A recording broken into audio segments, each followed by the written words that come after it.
The jungle was alive with the sound of rain. It drummed against the leaves, splashed into puddles, and cascaded down the trunks of ancient trees. The air was thick with the scent of wet earth and decaying wood. Henry, an old man with a weathered face and a heart full of stories, trudged through the mud, his boots sinking with every step.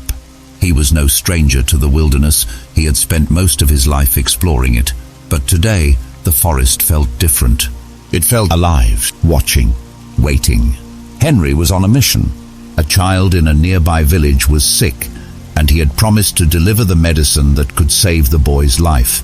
The journey was long and treacherous, especially in this weather, but Henry had never been one to back down from a challenge. He adjusted the straps of his worn leather pack and pressed on, his walking stick sinking into the mud with each step. The rain grew heavier, and the trail became a river of mud.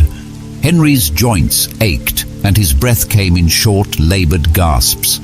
He was too old for this, he thought, but he couldn't stop. Not now, not when a life depended on him. It was then that he heard it. A low, guttural growl that sent a shiver down his spine. Henry froze, his heart pounding in his chest. Slowly, he turned his head, his eyes scanning the shadows between the trees. At first, he saw nothing but the rain and the mist. But then, he saw it. A pair of glowing yellow eyes staring back at him. A wolf. Henry's breath caught in his throat. The animal was massive, its fur matted and wet, its muscles tense as it crouched low to the ground. Its lips were pulled back in a snarl, revealing sharp, glistening teeth. Henry's mind raced. He had encountered wolves before, but never like this. This one looked desperate, hungry, and it was blocking his path. The old man took a cautious step back, his eyes never leaving the wolf. "Easy now," he murmured, his voice trembling. "I don't want any trouble." The wolf growled again, louder this time, and took a step forward. Henry's heart sank. He was no match for a creature like this. His hands shook as he reached for the walking stick he carried, gripping it tightly. It wasn't much of a weapon, but it was all he had. The wolf lunged. Henry stumbled backward, swinging his stick wildly. The wolf dodged it with ease, its movements fluid and precise. It circled him, its eyes never leaving his. Henry's chest heaved as he tried to keep up, his legs threatening to give out beneath him.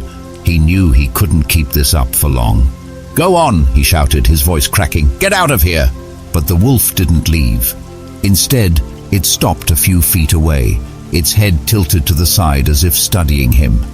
Henry frowned, his grip on the stick loosening slightly.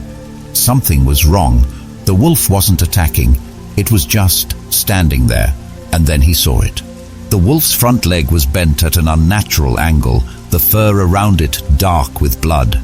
Henry's eyes widened as he realized the truth. The wolf wasn't trying to attack him. It was hurt. It was scared. Henry lowered his stick, his breath coming in ragged gasps. "You're hurt," he said softly, more to himself than to the wolf. "That's why you're out here, isn't it? You can't hunt. You're starving."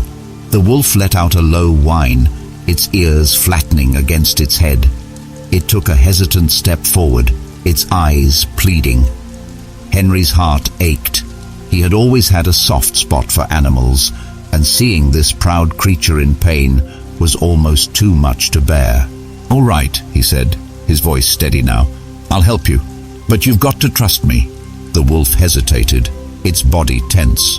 Henry slowly reached into his pack and pulled out a piece of dried meat he had been saving for the journey. He held it out, his hand trembling slightly. "Here," he said, "it's not much, but it's all I've got." The wolf sniffed the air, its nose twitching. After a moment, it limped forward, its movements cautious. Henry held his breath as the wolf took the meat from his hand, its teeth brushing against his skin. For a moment, their eyes met, and Henry saw something in the wolf's gaze that he hadn't noticed before: gratitude. The wolf ate the meat quickly, then looked up at Henry, its tail giving a slight wag. Henry smiled, despite himself. "You're welcome," he said, "but you're still hurt. Let me take a look at that leg." The wolf didn't resist as Henry knelt beside it, his hands gently probing the injured limb. The wound was deep, likely from a trap or a fight with another animal. Henry rummaged through his pack again, pulling out a small bottle of antiseptic and a strip of cloth. He cleaned the wound as best he could, his hands steady despite the rain and the cold. The wolf flinched but didn't pull away. "There," Henry said when he was done. "That should help, but you'll need to rest. You're not going anywhere like this." The wolf let out a soft whine, its head resting on Henry's knee. The old man sighed, running a hand through his wet hair. He couldn't leave the wolf here, not in this state, but he couldn't stay either. The village was still miles away, and the child needed the medicine. "All right," he said after a moment. "I'll take you with me, but you've got to keep up, understand?" The wolf looked at him, its eyes filled with trust. Henry nodded, then stood, slinging his pack over his shoulder. He started walking, the wolf limping beside him. The rain continued to fall, but the forest didn't feel so heavy anymore. Together, the old man and the wolf made their way through the jungle, their footsteps echoing in the silence. The journey was slow and grueling. The wolf struggled to keep up, its injured leg dragging behind it. Henry could see the pain in its eyes, but the animal refused to give up. It was as if it understood the importance of their mission. As they walked, the jungle seemed to close in around them. The trees grew thicker, the underbrush more tangled. The rain made everything slippery and treacherous. Henry's legs burned with every step, but he pressed on, driven by a sense of duty and compassion. At one point they came to a steep ravine. The trail was narrow and slick with mud, and the drop below was sheer and unforgiving. Henry hesitated, his heart pounding. He wasn't sure he could make it across, let alone with an injured wolf. "We'll have to go one at a time," he said, more to himself than to the wolf. "You first." The wolf looked at him, its eyes wide with fear. It whined softly, its tail tucked between its legs.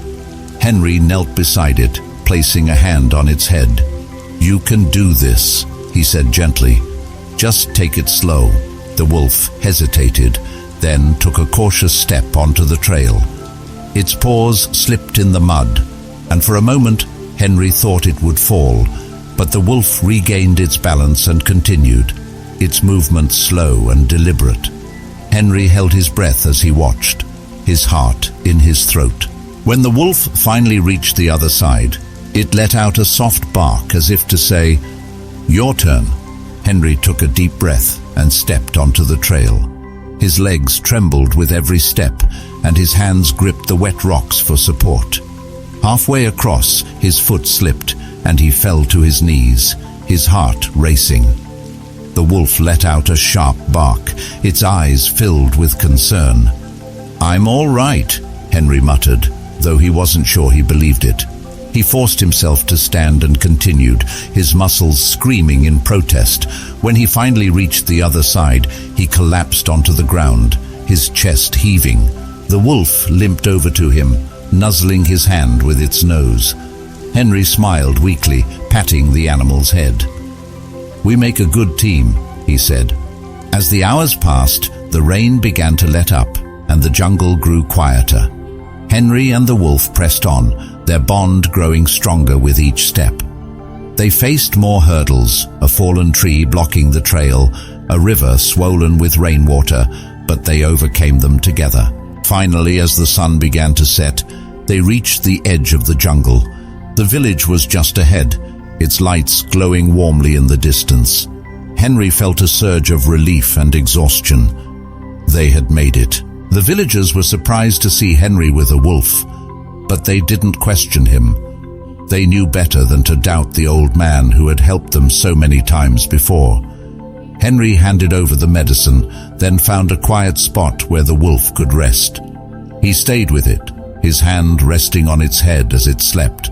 As the stars began to appear in the night sky, Henry felt a sense of peace he hadn't felt in years. He had set out to save a child, But in the end, he had saved something else too.